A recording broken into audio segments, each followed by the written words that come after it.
बिस्मिल्लाहिर्रहमानिर्रहीम। अस्सलाम वालेकुम।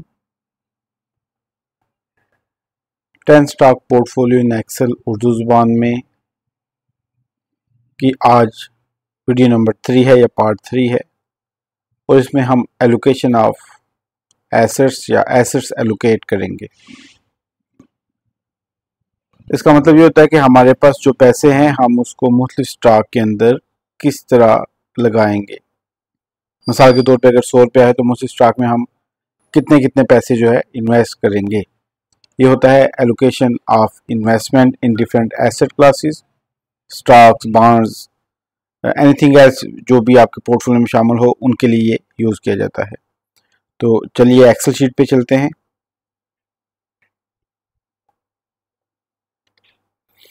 हम एक्सेल शीट पे आ गए और हम जो है यहाँ पे थे पार्ट 3 एलोकेशन ऑफ रिसोर्सेज। अब हम इसके अंदर जो है सबसे पहले स्टॉक्स के नाम लेंगे। तो मैं इस जगह पे जो है स्टॉक्स के नाम लिख लेता हूँ। इक्वल टू का साइन लगाऊंगा मैं,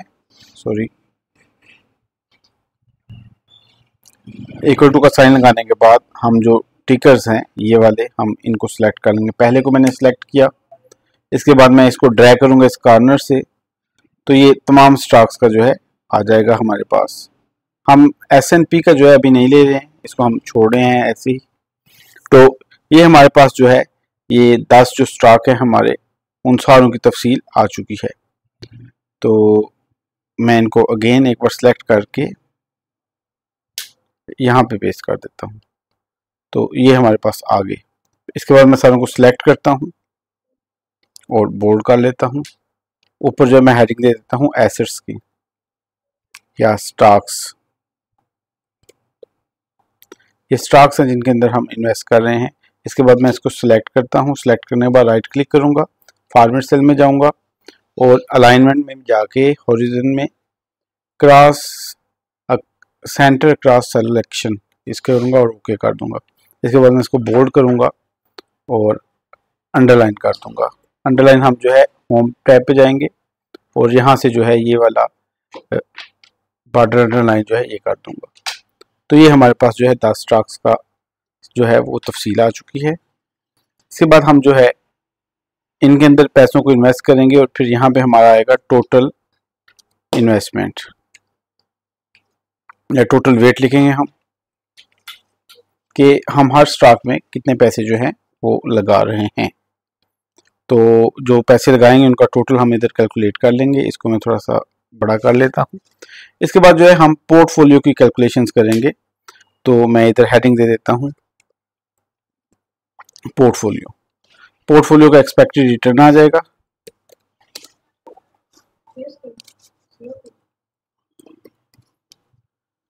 और इसी तरह पोर्टफोलियो का स्टैंडर्ड डेविएशन आ जाएगा। तो ये मैं इनकी हेडिंग्स जो है इधर मेंशन कर देता हूँ आपके सामने।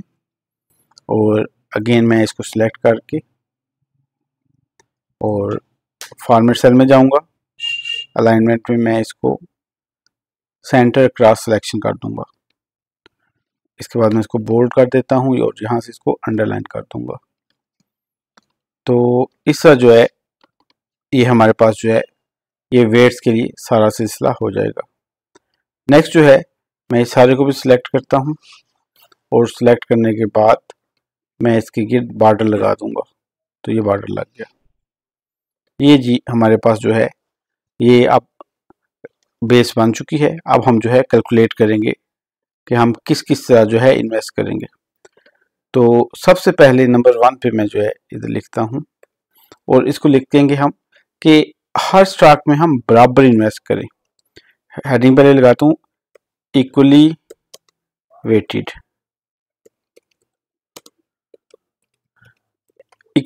पोर्टफोलियो। मैं अगेन इसको इधर से कॉपी करके थोड़ा पीछे लिख दूंगा ताकि आपको पढ़ने में आसानी रहे।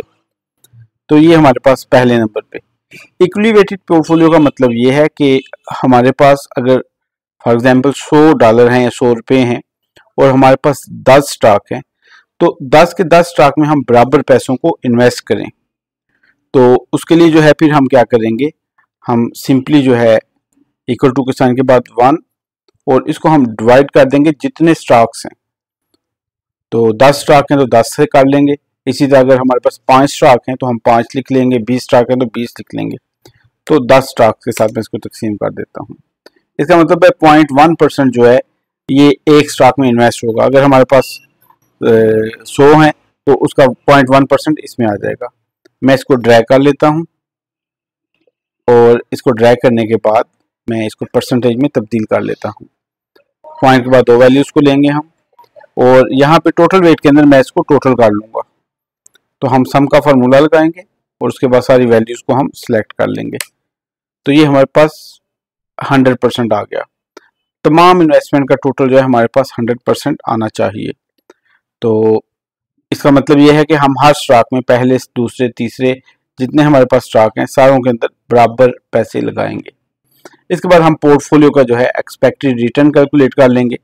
तो उसके लिए सिंपली हम क्या करेंगे, हम 2 तरीके हैं। मैं आपको पहले एक तरीका सम प्रोडक्ट लिखेंगे। सम प्रोडक्ट लिखने के बाद हम तमाम जो वेट्स हैं उनको सिलेक्ट करेंगे। ये सारे वेट्स को सिलेक्ट किया, काम में का निशान लगाऊंगा और फिर जो एनुअलाइज रिटर्न है, क्योंकि हमने सालाना रिटर्न चेक करना है कितना है, तो एनुअलाइज रिटर्न के साथ इसको मल्टीप्लाई करते हैं। तो सारे वेट्स लेते हैं और फिर इसको जो है काम में का निशान लगाने के बाद इनको सिलेक्ट कर लेते हैं। अगर आप डेली बेसिस पे कर रहे हैं या वीकली बेसिस पे तो उस डाटा को आप सिलेक्ट करेंगे। तो मेरे पास देखिए ये मंथली भी रिटर्न है, लेकिन क्योंकि मैं सालाना कर रहा हूँ तो मैं जो है एक्सपेक्टेड रिटर्न जो एनुअलाइज किया हुआ है इसको सिलेक्ट कर रहा हूँ। ये सारे सिलेक्ट करने के बाद सम प्रोडक्ट का मैंने फार्मूला लगाया है, ब्रैकेट को क्लोज कर दूंगा। तो ये हमारे पास आएगा ऐसे, लेकिन इसमें कोई चीज़ मिस्टेक है, मैं इसको चेक करता हूँ।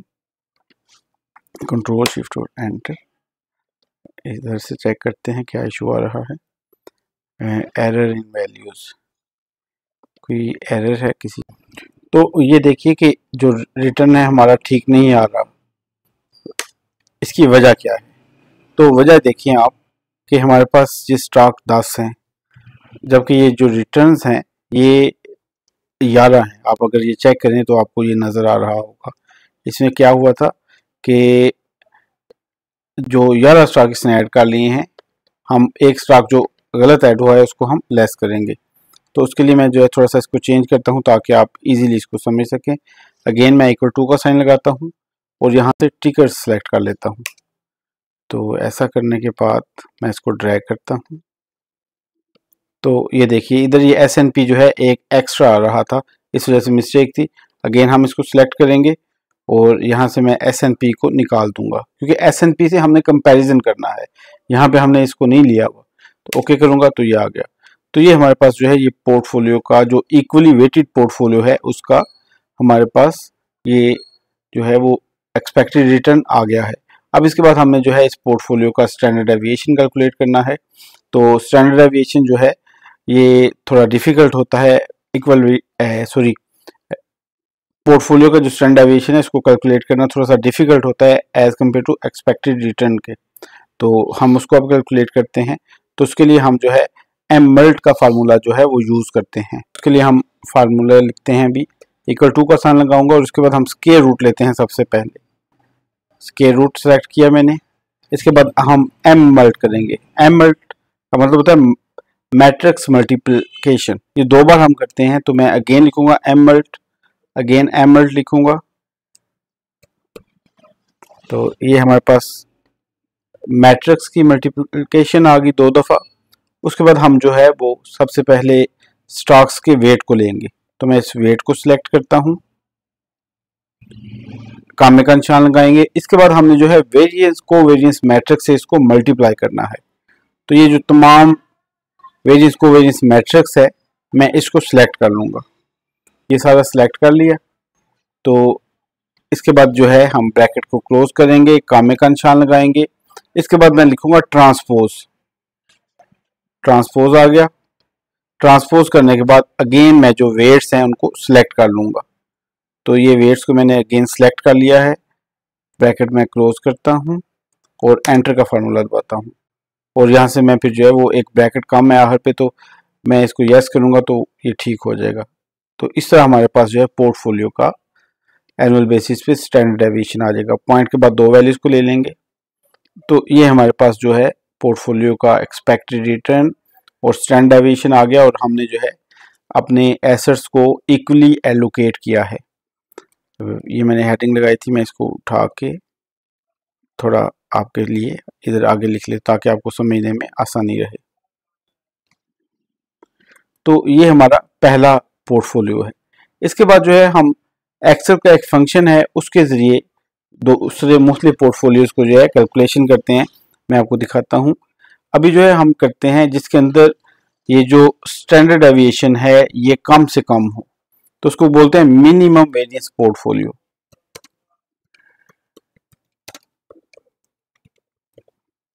यानी कि ऐसा पोर्टफोलियो जिसका रिस्क कम से कम हो।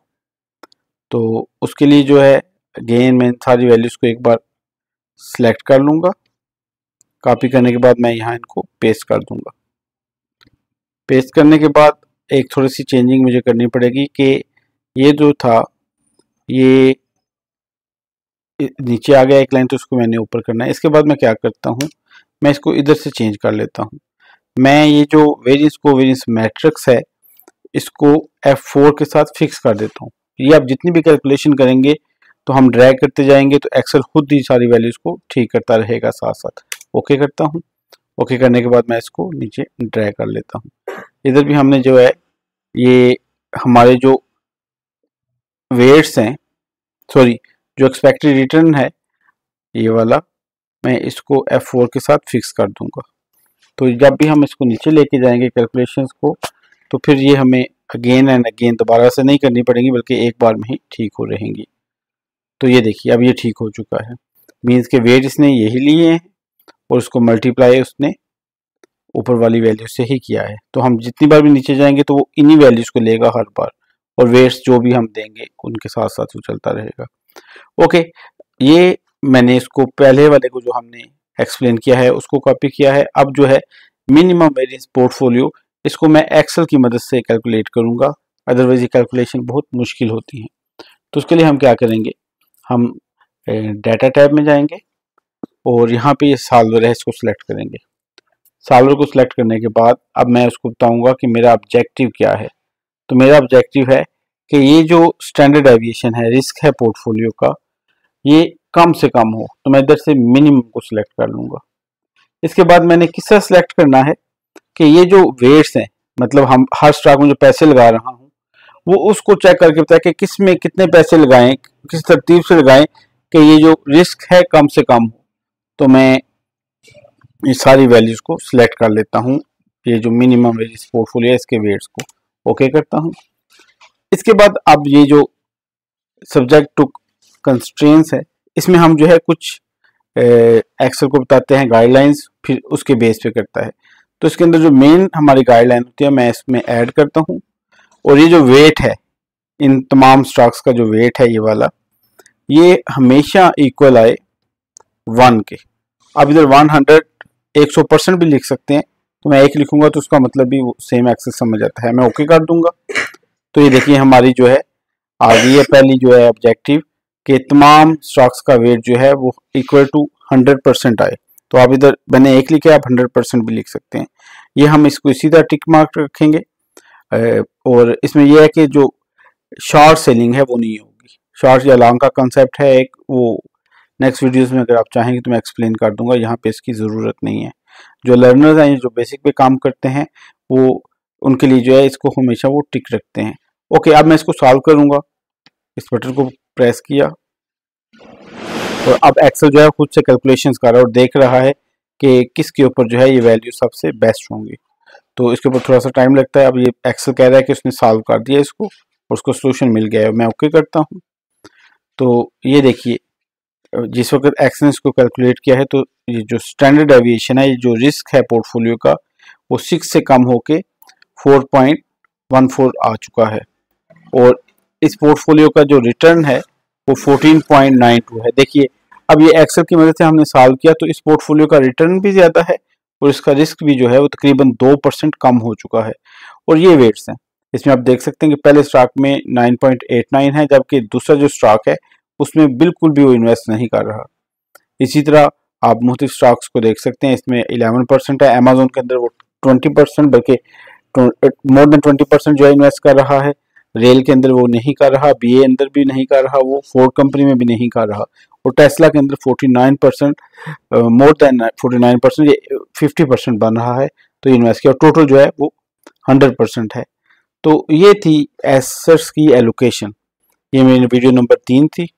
उम्मीद करता हूँ आपको पसंद आई होगी। कोई क्वेश्चन हो तो आप कमेंट्स में लिख सकते हैं। अपना ख्याल रखिएगा। अल्लाह हाफिज़।